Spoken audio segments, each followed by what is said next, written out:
तो hello everyone, this is उज्जवल और आज की वीडियो के अंदर हम बात करने वाले हैं most easiest topics in HSC board.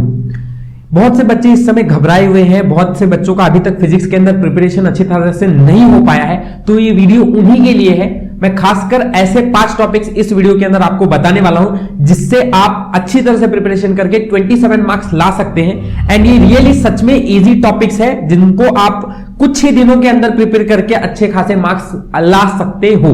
तो जरूर इस पॉइंट जो भी मैं इस वीडियो के अंदर बात करने वाला हूं जरूर नोट करना अच्छी तरह से और हर चीज को अच्छी तरह से इंप्लीमेंट करो। आपको अपने आप पॉजिटिव रिजल्ट्स कुछ ही दिनों में देखने को मिल जाएंगे। ठीक है, वीडियो को स्टार्ट करने से पहले और इंपॉर्टेंट बात, मैंने लिंक डिस्क्रिप्शन बॉक्स के अंदर देके रखा हुआ है एक टेलीग्राम ग्रुप का, प्लीज उसको ज्वाइन कीजिए। उसके अंदर हम इंपॉर्टेंट अपडेट्स और ऐसे ही कुछ इंपॉर्टेंट नोट्स आपको प्रोवाइड करते रहते हैं। ठीक है, तो स्टार्ट करते हैं हम। पहला हमारा जो सबसे इजी टॉपिक है वो है मैग्नेटिक मटेरियल। ये चैप्टर नंबर बहुत लास्ट में आ जाता है और बहुत से बच्चों को ये चैप्टर प्रिपेयर ही नहीं करते क्योंकि आखिरी टॉपिक्स है।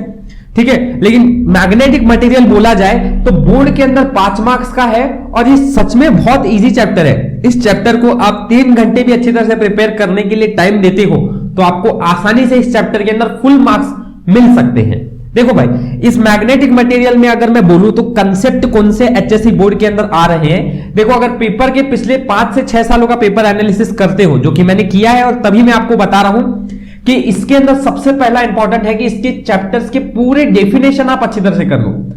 खासकर अगर आप देखोगे पेपर्स के अंदर तो आपको मैग्नेटाइजेशन से रिलेटेड ठीक है, इसकी डेफिनेशन और इसका यूनिट, देन मैग्नेटिक इंटेंसिटी इसका यूनिट, इसका डेफिनेशन। ठीक है, ससेप्टिबिलिटी लिख लो, ससेप्टिबिलिटी इसके बारे में पूछा जा रहा है, इसका डेफिनेशन पूछा जाता है, ससेप्टिबिलिटी या फिर परमेबिलिटी, इन सब की डेफिनेशंस और इन सब की यूनिट्स आप पेपर खोलकर देख लो एचएससी बोर्ड का। इन तीनों को तो पिछले कुछ 3 से 4 सालों के अंदर इतनी बार पूछा गया है कि आपको मस्ट है कि ये सारे डेफिनेशंस आप अच्छी तरह से प्रिपेयर कर लो। ठीक है, अगली बात, इस चैप्टर के अंदर दूसरा इंपॉर्टेंट पॉइंट जो है वो है इसका बड़ा सा एक डेरिवेशन है और वो एक ही डेरिवेशन है जो बहुत बड़ा है इस चैप्टर के अंदर और आप आसानी से इस चैप्टर के अंदर इस डेरिवेशन को प्रिपेयर कर सकते हो। कोई हार्ड डेरिवेशन नहीं है इसके अंदर। आपको आई की वैल्यू EVR डिवाइड बाय 2 ये डेरिवाइड करना है, या फिर आपको इसी को गायरोमैग्नेटिक रेशियो डिराइव करने को बोल देते हैं, या फिर आपको बोलते हैं बोहर मैग्नेट्रॉन डिराइव करो इसके अंदर से। तो ये सारी चीजें जो है, ये सारी चीजें एक ही चीज का एक्सटेंशन है। इसका मेन डेरिवेशन कहां से चालू होता है, यहां से, और ये सबका सब एक ही डेरिवेशन का सिर्फ एक्सटेंशन है। तो आराम से आप क्या करो, इस डेरिवेशन को याद कर लो। अगर ये पूरा का पूरा डेरिवेशन आपको पूछा तो 3 से 4 मार्क्स के लिए पूछा जा सकता है। पहले भी आपको इस पे एचएससी बोर्ड के अंदर सवाल पूछा जा चुका है। ठीक है, तो इनको आप अच्छी तरह से प्रिपेयर करो। यही एक डेरिवेशन बस इसके अंदर है जो आपको करना है। ठीक है, अगर ये सारी चीजें आपको समझने में तकलीफ है या मिल रही नहीं है या आप स्टडी करने में ज्यादातर आपको ये सारे चीज नहीं मिल पा रहे हैं तो मैं रिकमेंड करूंगा, डिस्क्रिप्शन बॉक्स के अंदर मैंने एक प्लेलिस्ट की लिंक देके रखी हुई है। उसके अंदर मैंने ये पूरा मैग्नेटिक मटेरियल चैप्टर के अंदर important previous year questions and important numericals सब इस चैप्टर के करा के रखे हैं। प्लीज उस वीडियो को जरूर देखना, आपको सही में ये सारे चैप्टर्स इजीली और इन पॉइंट्स के बारे में अच्छी तरह से आइडिया आ जाएगा। ठीक है, चलो आओ आगे। इस चैप्टर के अंदर अगर कोई इंपॉर्टेंट पॉइंट पूछता है तो इसके अंदर एक और है जो कि डोमेन थ्योरी से रिलेटेड है। डोमेन थ्योरी से, तो डोमेन थ्योरी से रिलेटेड जो है दैट इज मैग्नेटिक फील्ड अगर 0 हो गया तो क्या होगा, मैग्नेटिक फील्ड अगर वीक है तो क्या होगा, मैग्नेटिक फील्ड स्ट्रॉन्ग है तो क्या होगा। तो उन सब से रिलेटेड जिनको लगता है वो डोमेन थ्योरी का अच्छी तरह से प्रिपरेशन करें, उस पे आपको सवाल पूछा जा सकता है। ये बोर्ड में पहले 2 मार्क्स के लिए पूछा जा चुका है, आप प्रिपेयर कर लो, इससे भी रिलेटेड सवाल आपको थ्योरी में आ सकता है इस चैप्टर के अंदर। और आखिरी इसके अंदर अगर मैं बोलूं तो आप डाया, पैरा और फेरो इन सबके 4-4 पॉइंट याद कर लो। इन सबके डिस्टिंग्विश के 4-4 पॉइंट याद कर लो। आपको बोर्ड एग्जाम में पूछा जाता है कि distinguish between dia para, dia ferro, para ferro, या फिर आप लोगों को इसके प्रॉपर्टीज लिखने को बोल सकते हैं जो कि इसके नीचे के ही पॉइंट्स रहते हैं। इससे अगर मैं न्यूमेरिकल की बात करूं तो आपको छोटे छोटे न्यूमेरिकल्स इससे रिलेटेड आपको मिल जाएंगे, जैसे susceptibility inversely proportional to temperature. ये एक न्यूमेरिकल देखने को आपको बोर्ड के अंदर मिला हुआ है जो कि 3 बार पूछा गया है आपको पास्ट में। ठीक है, तो इनकी प्रिपरेशन अच्छी कर लो। Susceptibility inversely proportional to temperature होता है, उससे रिलेटेड न्यूमेरिकल आपको अगर ये देखना है तो मैं फिर बोल रहा हूं, आप डिस्क्रिप्शन बॉक्स के अंदर लिंक के अंदर जाओ, आपको ये सारी चीज मिल जाएगी। ठीक है। दूसरी अगर आपको इसके अंदर प्रिपरेशन करना है तो आप म्यू का value mu is equal to mu naught bracket 1 plus susceptibility, इससे रिलेटेड सवाल पूछा जाता है। Permeability of free space, susceptibility और आपको म्यू निकालने को बोल दिया जाता है। या फिर आपको ऐसे सवाल पूछा जाता है कि मैग्नेटाइजेशन कितना होगा अगर आपका मैग्नेटिक मूवमेंट m है, वॉल्यूम v है। तो ऐसे छोटे मोटे रिलेटेड सवाल आपको बोर्ड्स में पूछे जाते हैं। इन सब चीजों को आप अच्छी तरह से प्रिपेयर कर लोगे तो ये चैप्टर आपका 5 मार्क्स गारंटी आसानी से दे देगा। मैं फिर बोल रहा हूं ये चैप्टर बहुत छोटा है, आपको ये सारी चीजों के अंदर ज्यादा टाइम नहीं लगेगा और बहुत इजी कंसेप्ट्स हैं। ठीक है, चलो दूसरे टॉपिक की बात करेंगे हम, विच इज मैं बोलता हूं आपको ड्यूअल नेचर। ये मॉडर्न फिजिक्स का चैप्टर है, dual nature of radiation and matter. इस चैप्टर का अगर वेटेज आप एचएससी बोर्ड के अंदर देखोगे तो 4 मार्क्स का है। कितने मार्क्स का है? 4 मार्क्स का है। और ये भी 4 मार्क्स आपको आसानी से मिल सकते हैं। मैं सबसे पहले वापस ऐड करूंगा इस चैप्टर के अंदर, अगर आपको कुछ करना ही है तो सबसे पहले आप स्टार्ट करो फोटो इलेक्ट्रिक इफेक्ट से। किससे स्टार्ट करो? फोटो इलेक्ट्रिक इफेक्ट से। पिछले कुछ सालों के अंदर अगर आप फोटो इलेक्ट्रिक इफेक्ट से रिलेटेड सवाल अगर इस चैप्टर में देखोगे तो सबसे ज्यादा पूछा गया है। थ्योरी इस पे ही आती है। इससे क्या पूछा जाता है आपको फोटो इलेक्ट्रिक इफेक्ट का डायग्राम, इसका वर्किंग और इसका कंस्ट्रक्शन और वर्किंग, ये सब पूछा जाता है। अगर ये सबका सब आपको पूछा गया तो 3 मार्क्स के लिए आ चुका है और आ सकता है आगे बोर्ड में। ठीक है, सेम वे इसी से सेम रिलेटेड सवाल फोटो सेल का भी आपको पूछा जाता है। फोटो सेल कुछ और नहीं है तो फोटो इलेक्ट्रिक इफेक्ट का ही एक्सटेंशन है, इसका एप्लीकेशन है। इसमें भी आपको diagram, construction and working photo cell का पूछा जा सकता है, तो इसको भी अच्छी तरह से प्रिपेयर कर लो। साथ साथ फोटो सेल के यूजेस प्रिपेयर कर लो, क्या है इसके यूजेस, क्योंकि ये यूजेस भी आपको पूछे जा सकते हैं 1 से 2 मार्क्स के लिए। ठीक है, अच्छा ये हो गया इसका मेन इंपॉर्टेंट पार्ट। इसके साथ इसकी एक डेफिनेशन है, डेफिनेशन की प्रिपरेशन इन चैप्टर्स के अंदर आप कर लो। जैसे कौन से डेफिनेशन? सबसे पहले तो आप फोटो इलेक्ट्रिक इफेक्ट की डेफिनेशन अच्छी तरह से कर लो। देन स्टॉपिंग पोटेंशियल से रिलेटेड डेफिनेशन भी एक है, उस स्टॉपिंग पोटेंशियल वाले डेफिनेशन को भी आप अच्छी तरह से करो।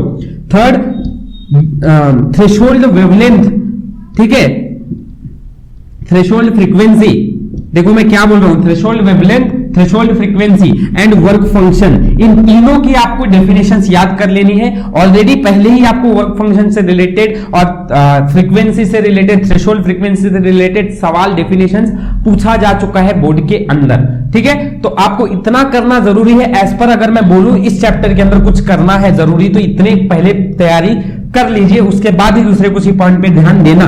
लेकिन इतना ज्यादातर आपको बोर्ड के अंदर पूछा गया है आपको आज तक। तो रही बात एक और इंपॉर्टेंट कंसेप्ट, इस पे अगर आपको न्यूमेरिकल करना है तो new is greater than new naught, इससे रिलेटेड न्यूमेरिकल आपको बोर्ड के अंदर बहुत बार, पिछले आप कुछ सालों का पेपर खोल के देखो 2016 तक, आपको 4 से 5 सवाल इसी कंसेप्ट पे आया हुआ दिखेगा।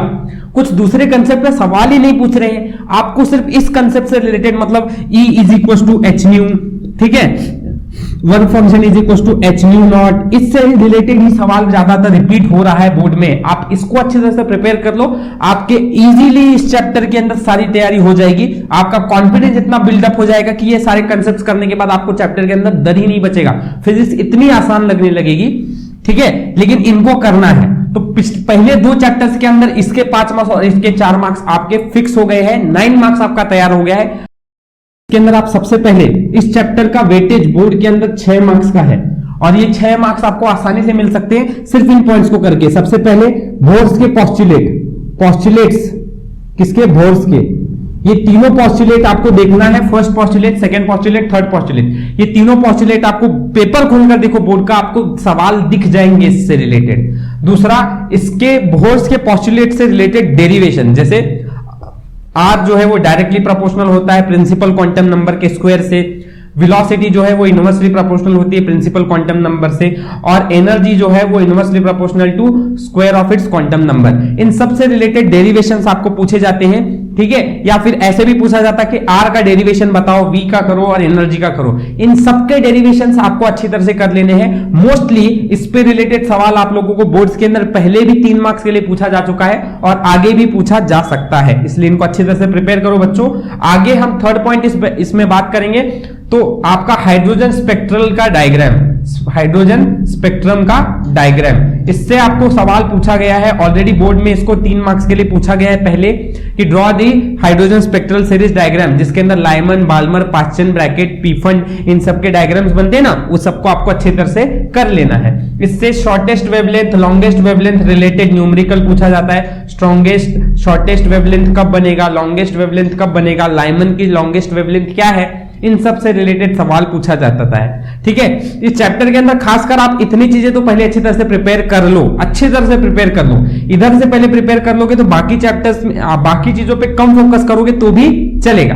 ठीक है, ये हो गया आपका 3rd चैप्टर, जिसमें आपको 6 मार्क्स से मिलने के चांसेस ज्यादा है। ठीक है, खासकर इसके अंदर और एक है कि आप लोग इसके बोर्स के ड्रॉबैक्स क्या है, ग्लीजर मासडेन एक्सपेरिमेंट, अगर आपको टाइम मिल रहा है इन सब के बाद तो उनको प्रिपेयर कर सकते हो।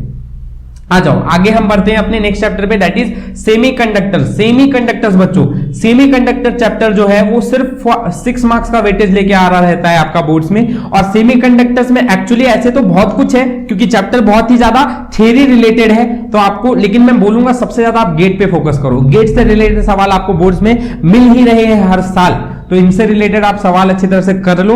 और बाकी इसके अलावा भी अगर आपको टाइम मिल रहा है तो गेट से इस सेमीकंडक्टर चैप्टर को बिल्कुल मत छोड़ो। 6 के 6 मार्क्स आपको आसानी से मिल सकते हैं, बस आपको इस चैप्टर की जितनी भी थ्योरी है छोटी छोटी, वो सब अच्छी तरह से याद कर लेनी है। ठीक है, ये चैप्टर्स के बारे में भी बात कर लिया। 5th चैप्टर अपना है सुपरपोजिशन ऑफ वेव। ये चैप्टर है शुरुआत का, लेकिन मैंने अभी बात किया आपके लिए सुपरपोजिशन ऑफ वेव। ये चैप्टर भी 6 मार्क्स का वेटेज बच्चों लेकर आ रहा है। और इस चैप्टर के अंदर आपको नोड के बीच का डिस्टेंस का derivation, distance between node and node, इसका डेरिवेशन आपको पूछा जाता है। λ/2 होता है। Explain analytically distance between consecutive nodes and node are λ/2, distance between anti node and anti node is λ/2, node anti node का कंसेक्यूटिव का डिस्टेंस λ/4 होता है। ये सारे डेरिवेशन आपको इस चैप्टर के अंदर देखने को मिल जाएंगे, और ये सब आप प्रीवियस ईयर क्वेश्चंस में देखो 4-4 मार्क्स के लिए ये सारे क्वेश्चंस आपको पूछे गए हैं। ठीक है, तो इनको प्रिपेयर पहले करो। Open pipe close pipe, open pipe close pipe से related derivation, open pipe close pipe very important, ये चीज आपको इस चैप्टर के अंदर देखने को मिल जाएगी। बहुत ही आसान चैप्टर है, इधर से भी अगर आ गए ये तो 3 मार्क्स यहां से आप अपने पक्के समझ लो। ठीक है, इसके रिलेटेड न्यूमेरिकल्स बहुत ही आसान है, इन सब न्यूमेरिकल्स को आप अच्छी तरह से कर लो। हाँ, और रहा बात इसके अंदर और एक तो लॉ ऑफ स्ट्रिंग जो रहता है, law of string, in law of string को आप अच्छी तरह से प्रिपेयर कर लो। क्या है, 3 ही लॉज हैं लॉ ऑफ स्ट्रिंग के। ठीक है, तो उनको आप आसानी से प्रिपेयर कर सकते हो। ये एक बार प्रिपेयर हो गया तो आपका आधे से ज्यादा चैप्टर इधर ही कवर हो जाता है, और आसानी से ये सारे चैप्टर्स आपको मार्क्स इजीली ग्रैब करके दे देंगे। ठीक है, इस चैप्टर से आपके 6 मार्क्स प्रिपेयर हो जाते हैं। अगर आप इन सब का टोटल करो बच्चों, देखो तो 6 यहां से, 6 इधर से, 12 यहां से 6 मतलब 18 हो गए, और पीछे के 9 मार्क्स मतलब 27 मार्क्स। 5 चैप्टर्स आपको 27 मार्क्स बोर्ड के अंदर तैयार कर दे रहे हैं बच्चों। और ये बहुत ही आसान चैप्टर्स है, मैं कोई हार्ड चैप्टर की बात नहीं कर रहा हूं। इन चैप्टर्स को आप सही में देखो, आपको इजीली ये सारे चैप्टर तैयार हो जाएंगे। बस बेसिकली आपको हर चैप्टर को थोड़ा बहुत टाइम देना पड़ेगा। रोज 1-2 दिन भी, रोज 2-2 घंटे भी दोगे तो आपकी अच्छी प्रिपरेशन इन पॉइंट से रिलेटेड हो जाती है, फिजिक्स का डर कम हो जाएगा। आई होप सो ये वीडियो आपको अच्छा लगा होगा। ऐसे कोई भी अगर आपको डाउट है तो आप कमेंट सेक्शन में पूछ लीजिए। अच्छा वीडियो लगा है तो लाइक, शेयर एंड सब्सक्राइब जरूर करना। Thank you for watching. हम मिलते हैं अपने नेक्स्ट वीडियो के अंदर।